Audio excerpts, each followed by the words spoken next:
Season 25 is here. Let's begin. Welcome back to another episode, guys. Let's quickly talk about what we got last week. We didn't really get much last week. We just got continuations of stuff. So let's talk about that. First of all, we got the continuation of the Splash of Colors Chinese New Year event. That was mostly the event for Chinese New Year that we've had over the past 2-3 weeks, I believe. Every day we got new characters being unlocked in the storyline, where we had some weird kind of game modes where you had to control Guard 26's flamethrower. You had to balance and do balancing acts, and of course the other two characters at the end of the event that didn't actually have anything that you had to do specifically. By completing all of these mini games and doing the story and logging in daily, you could get Sichuan tickets that eventually could help you unlock different types of things from the event store, of course including the A-tier unlock card that was a permanent A-tier unlock card, an accessory that was kind of cool, a portrait frame I believe, and different rewards as well. There were some firework events on some of the maps. Apparently they had fireworks for 10 minutes. I didn't see any of that. I didn't do any of that. I'm not really sure when that happened. If any of you guys participated in that, please tell me, because maybe that only happened on the actual day of New Year and it was only for 10 minutes. Kind of sad if that was the case, because I would like to have seen that on kind of like for the entire day or something. And if you own the Misty Villa, you got the fireworks function that you could turn on fireworks in the Misty Villa. Very, very cool. I liked it very much. As last week, we didn't really have any extra new content. We had 2 weeks of the final push event leading up to the new season, of course. So this gave us 2 weeks of 20% more logic points, higher cap for our logic points, higher rolls on 20-sided dice and stuff like that. So that definitely made it worth it for everyone that wanted to grind out some of the skins from this past season, or if they wanted to get their dice together for the next season. Let's talk a little bit about what's coming this week. So this week we've got quite a lot of content, and a lot of people might be joining the game for the first time, as we've got a big crossover event coming that brings in new players. The first thing that we're getting that is a small event is that we're getting the Lantern Festival Rehearsal event. That is the continuation again of the Chinese New Year event. It's going to be the final week, I believe, of this event. It's starting on February 2nd, where if you complete matches, you'll be able to get a portrait called Tang Yuan and a portrait frame called the Lanterns Festival Prayer portrait frame. And there are some more rewards as well. It's like a mini event, nothing super special, but the main event that we're getting this week is we're getting Season 25. There was some confusion over on Twitter. So they posted a picture that showed the month and it showed that it was coming not this week, but the following week, but then they corrected it in a tweet saying, of course, it's coming out this week. So we are getting the Bungo Stray Dogs crossover part 2. That's going to be focused on the Port Mafia instead of the good guys, you could say. So first of all, we're getting a new Essence 1 from Season 25. That's going to be the Bungo Stray Dogs crossover Essence that they were kind of supposed to do last time we had the crossover, but of course there were issues, including Sears S tier Akutagawa Ryunsuke. I'm sorry if I'm pronouncing some of this wrong. We're also getting Acrobats A tier Motojiro Kaji, Magicians A tier Hirotsu Ryuro. It took me 3 tries to say that one there. Coordinators A tier Ichiyo Higuchi, and of course we're getting accessories that are going to be B tier accessories for I think all of these characters that will be themed on the crossover. It also means that if you get an A tier, you won't get that same A tier until you've unlocked all of the A tiers. So if you get,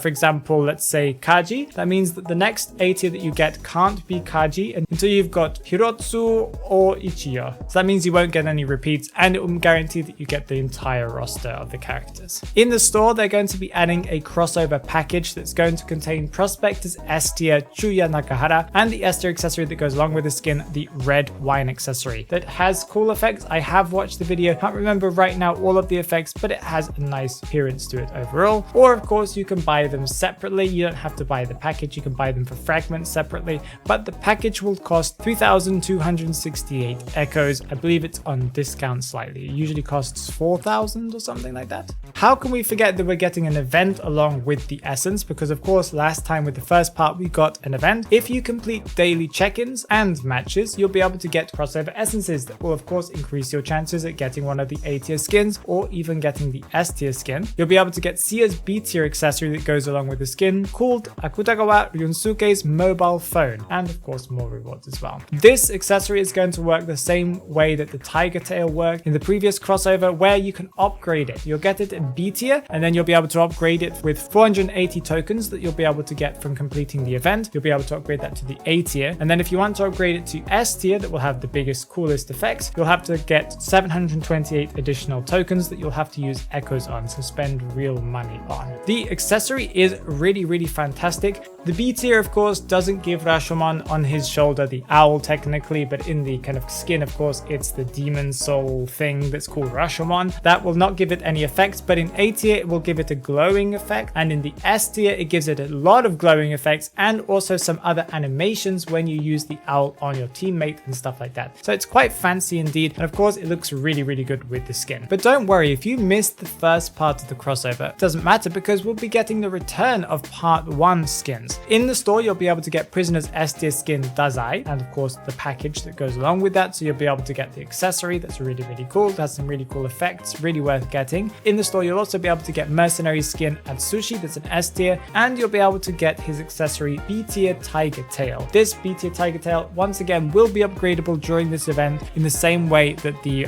mobile phone will be upgradable in the part 2 event. If you did miss it last time and you wanted to kind of get that A tier accessory or spend some money and then get to the S tier, then you'll be able to do that as well. Everyone who missed the first event will be getting Rampo Edogawa for free in the mail, I believe on the day of the patch. I'm not sure if you can get it after the day of the patch, but if you log in during the event, you should be able to get it. If you've already got it, as far as I know, there are no other rewards. NetEase didn't say anything about that, so if you were just there for the first event, you just won't get the mail instead. There's also going to be a lucky roll return event where you'll be able to throw dice to be able to get crossover portraits, graffitis, and other rewards, and you'll be able to review and look back at the first part of the story event for part 1. With season 25, we are getting a new logic path that is going to include the new A tier skin for Enchantress called Rise from the Ashes, Phoenix themed. And their accessory that goes along with it that is kind of like a doll of herself, a portrait and portrait frame based upon this skin. This is a very nice skin, and it's nice to see that Enchantress is getting some love. As you guys can see from the art that I'm showing on the screen, it looks really nice, and I'm looking forward to seeing this skin in game. I bet you it looks much better with some effects in the game as well. We are also getting a new rank essence, meaning that of course as rank is going to reset, you'll be able to get new accessories. We got the S tier accessory Cuckoo Bird for Cowboy that has some really fantastic effects. It has lightning effects, look like you're electrocuting whoever you're kind of the hunter. If you're kind of grabbing them from the balloons, when you're kind of whipping it over your head, you'll see lots of lightning effects. It looks really good, and I'm really happy with this accessory. I'm not a cowboy player myself, and we are getting the A tier accessory Screaming Panpipes for Soulweaver that kind of makes her webs into musical notes, and we're getting the A tier accessory for Weeping Clown that in my mind is a bit of a weird one. Whenever you hit or explode your rocket, it will say happy birthday. Do you want to use this every day with Weeping Clown, or do you want to use it on a character day? It feels very strange. On February 1st, we're getting a character day. We're getting Priestess's character day. This is going to be Priestess's 3rd character day, I believe. She should be getting an animated graffiti that I think a lot of people are excited to get. What about stuff that's coming from the future? Let's talk about that. NetEase has recently released a Q&A where they've given us a little bit of information. I must say that the questions weren't very good questions, and I guess that means that we all need to start asking NetEase more relevant questions, more exciting questions, so we can know some more information, or at least give them more options to choose from, because the questions were very strange. People were asking for Hermit to be buffed. I don't know why they wanted Hermit to be buffed. Who wants this? Who are you? If you're in the comments, why do you want this? And also people were asking for Bloody Queen to be buffed. Why does Bloody Queen need to be buffed right now? Cypher Rush does feel pretty oppressive. Game does feel quite back and forth at the moment. Apart from that, of course, sometimes when players really focus on Cypher machines, or if you just mess up as a hunter, you get completely destroyed. If you don't play optimally, you lose, but if you do play semi-optimally, it does feel pretty back and forth. You both have equal chances of winning. Does that mean that hunters need buffs? Maybe. Does that mean that survivors need adjusting and buffs in some ways and others? Then maybe. I don't know. This is a really difficult place in the game right now. NetEase has said themselves that they are pretty happy where Hermit is right now, and they're also really happy where Bloody Queen is right now. So they have no plans of nerfing them anytime soon. So that's good to know that they aren't going to do those kind of adjustments. That probably means that we're not getting any massive adjustments anytime soon. soon. Since Hermit was the most recent hunter, you'd expect him to be the first to be adjusted. If there's no real changes coming up soon, then they might only adjust 1-2 characters in the upcoming months, so that's kind of not too bad. They might add an option to the Misty Villa where you'll be able to use your items inside of the Misty Villa, that is the S tier room that you can get in the game. I don't really know what it means by items, it wasn't clear. Maybe accessories, they'd be able to use kind of accessory effects or something, I'm not really sure. They've also told us that the 1 series skins will all be returning. I assume all, I'm not sure, maybe partially will be returning. This year's anniversary event, so that's coming, I don't actually remember when that event is, but that's going to be exciting. In the Japanese Q&A, Disciple is going to be getting a visit standby motion and an S tier skin sometime. But yeah, some real weird questions were asked overall, even in the NAEU server, and it looks like even in the Japanese server they were asking some very weird questions indeed. Moving on to the talk in the manor, where I respond to your comments that you guys left on my recent video. I love that you guys left some great comments. Some of you guys gave some great reasons as to why they probably shouldn't add some of these changes from Dead by Daylight into Identity 5. Some of you guys were like, oh yeah, maybe they could add it, but it wouldn't be necessary. And as I said, I don't really think it's super necessary for them to do it, but I was talking about maybe the options of if they added it, would it be beneficial? I think it would be more beneficial for the game as a whole, but you know, wouldn't be bad if they didn't add them, as we already have these options. Sapphire Yuna says, you know what, Identity 5 should add a quick message that shows your current ping that'd be helpful for letting people know if you are lagging. Would Identity 5 add one ping message that lets you show your current connection issues? I don't think that they would, and this is one of the reasons why I don't think they've added any type of way of telling your teammates if you're having some issues. I'm stuck was definitely not intended to be for the ping issues, kind of communicating it to your team. It was definitely used for other things. People have kind of theorized as to what it was for in the comments, so go and check that out. Netty's showing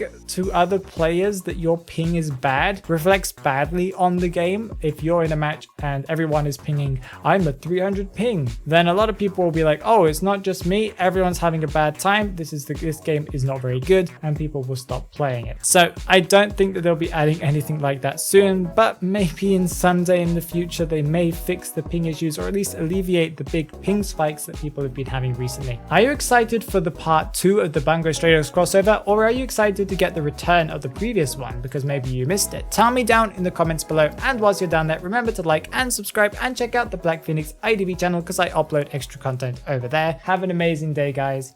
Bye bye.